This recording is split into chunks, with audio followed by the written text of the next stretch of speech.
The Battle of Łódź took place from November 11 to December 6, 1914, near the city of Łódź in Poland. It was fought between the German Ninth Army and the Russian First, Second, and Fifth Armies, in harsh winter conditions. Background: by September 1914 the Russians had defeated the Austro-Hungarians in the Battle of Galicia. The Austro-Hungarian retreat isolated their fortress of Przemysl, which was besieged by the Russian Eighth Army. The armies on the Russian northeast front, commanded by Nikolai Ruzsky, had driven the outnumbered Germans back out of Poland in the Battle of the Vistula River. Although the German incursion had postponed the projected Russian invasion into German Silesia, the Russian High Command considered how to capitalize on their recent successes. Grand Duke Nicholas Nikolaevich favored an offensive into East Prussia, while his Chief of Staff, Mikhail Alexeyev, favored an invasion of Silesia. As soon as they had repaired the extensive damage the Germans had done to the roads and railways on the Polish side of the border, on the 1st of November Paul von Hindenburg was appointed commander of the two German armies on the Eastern Front. His Eighth Army was defending East Prussia. It was withdrawn from the frontier to occupy a defensive line. The Russians followed, attacking the line and reoccupying the eastern parts of the province, so its inhabitants fled once again. Hindenburg's Ninth Army, under General Gus von Mackensen, was on the border between Poland and Silesia. Intercepted, decoded Russian wireless messages revealed that Silesia would be invaded on the 14th of November. Hindenburg and Ludendorff decided not to meet the attack head-on, but to seize the initiative by shifting their Ninth Army north by railway to the border south of the German fortress at Thorn, where they would be reinforced with two corps transferred from Eighth Army. The enlarged Ninth Army would then attack the Russian right flank. In 10 days Ninth Army was moved north by running 80 trains every day. Konrad von Hotzendorf, the Austrian commander, transferred the Austrian Second Army from the Carpathians to take over the German Ninth Army's former position. General Nikolai Ruzsky had recently assumed command of the Russian Northwest Army Group defending Warsaw. Ruzsky had under his command General Paul von Rennenkampf's Russian First Army, most of which was on the right bank of the Vistula River. Only one corps was on the left bank. Ruzsky also directed the Russian Second Army, under General Scheidman, which was positioned in front of the city of Łódź. Both armies were still in summer clothing and the Russians were short of artillery ammunition. Central Powers Forces, north to south, Ninth Army, as of November 11, 1914, Gen. Mackensen Corps, Thorn, Gen. Dickheth Harrick, 25th Reserve Corps, 1st Reserve Corps, HHK-1 Gen. Richthofen, 20th Corps, 17th Corps, 11th Corps, HHK-3 Gen. Frommel, Landsturm Brigade, Dusan, in reserve. 3rd Guard Infantry Division. Reinforcements arrived starting mid-November. Approximately 5 towed foot artillery battalions from the eastern fortresses and the west, with 10 batteries of 21 cm heavy howitzers plus 1 Austro-Hungarian 30.5 cm siege howitzer battery. Mid-November. Corps, Posen, Koch. End of November. 2nd Corps from the west, 1st Infantry Division from 1st Corps of 8th Army in East Prussia, Corps Jerick from the west, Corps Breslau, 4th Cavalry Division from southern part of the East Prussian front. Beginning of December, Corps Fabeck from the west, 3rd Reserve Corps from the west. Mid-December, 1st Guard Reserve Infantry Division from Army, Łódź. Russian Forces Northwestern Front, Gen. Ruzsky 1st Army, Gen. Rennenkampf 4th Don Cossack Division 1 Turkestan Corps Ashuri Mounted Brigade 6th Cavalry Division 6 Corps Combined Cossack Division 6th Siberia Corps 5th Siberia Corps Guard Cossack Division. Reinforcements 2nd Corps from 2nd Army, 6th Siberia Rifle Division from 10th Army, 1/2 63rd Reserve Division and the Rifle Officers' School Regiment from Warsaw.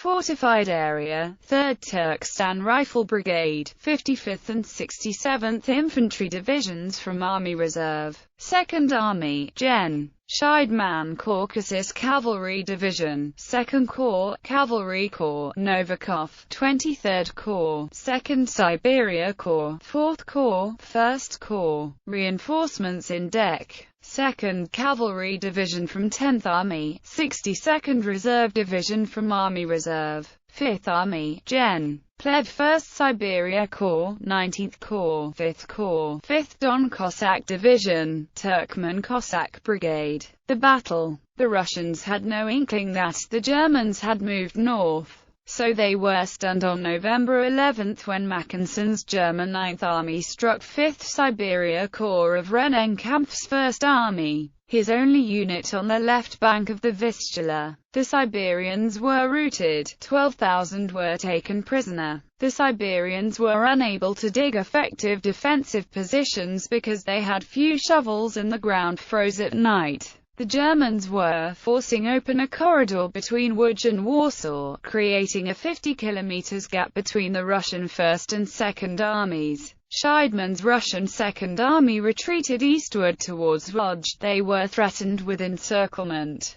Rennenkampf wanted to support 5th Siberia Corps by moving more men across the Vistula, but Ruski suspected that the target was Warsaw, so 1st Army remained in place. Grand Duke Nicholas's primary objective was saving 2nd Army and avoiding a repeat of the disaster at Tannenberg. On 16 November he ordered Wenzel von Plev's Russian 5th Army to abandon the proposed offensive into Silesia and to move northward towards Łódź. They marched 116 kilometers in only 2 days. As soon as Hindenburg saw the transcript of this order he knew that his maneuver had succeeded. Now 7 Russian corps were defending the city. Plevs smashed into Mackensen's right flank on November 18 in bitter winter conditions. The German 9th Army's right wing was 25th Reserve Corps, commanded by Lieutenant General Friar Reinhard von Schäfer-Boydell, a 63-year-old who had been recalled from retirement.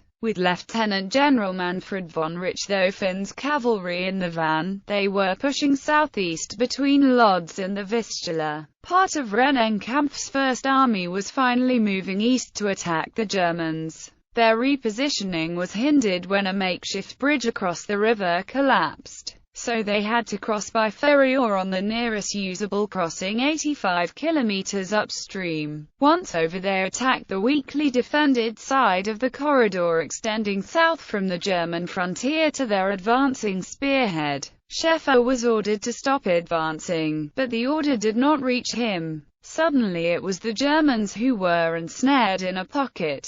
Mackensen stopped attacking toward Łódź, turning to help to extricate them. The ecstatic Russians ordered trains for up to 20,000 prisoners. Actually, the German fighting strength in the pocket was about 11,000, but there were also 3,000 wounded. Other sources state that 50,000 prisoners were anticipated. Hindenburg was alarmed by the intercepted wireless messages ordering the trains, but Mackensen assured him that they would prevail. In the pocket Richthofen's cavalry, which had been leading the advance, reversed direction to screen the rear of 3 infantry columns Schäfer formed along the roads for the retreat back northwest. The frozen, hungry Germans pushed on through the icy night. They reached the outskirts of Brezhny unobserved because most of the 6th Siberian Division were huddling in their sleeping quarters, trying to keep from freezing. The Germans attacked at dawn with bayonets on unloaded rifles and occupied much of the town before a shot was fired.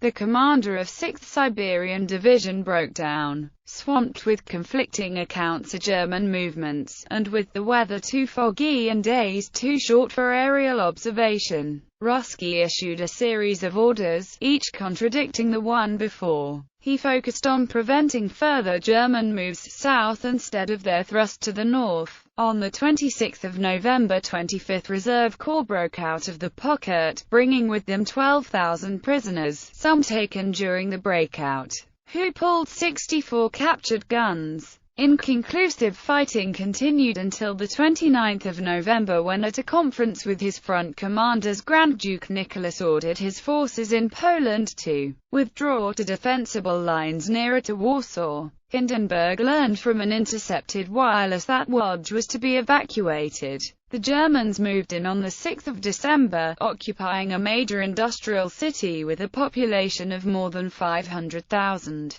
German casualties were 35,000, while Russian losses were 70,000 plus 25,000 prisoners and 79 guns. Hindenburg summed it up, in its rapid changes from attack to defense, enveloping to being enveloped, breaking through to being broken through. This struggle reveals a most confusing picture on both sides. A picture which in its mounting ferocity exceeded all the battles that had previously been fought on the Eastern Front. The Polish winter brought a lull to the major fighting. A Russian invasion of Silesia must wait for spring. By this time the Russians feared the German army, which seemed to appear from nowhere and to win despite substantial odds against them. While the Germans regarded the Russian army with increasing disdain, Hindenburg and Ludendorff were convinced that if sufficient troops were transferred from the Western Front they could force the Russians out of the war.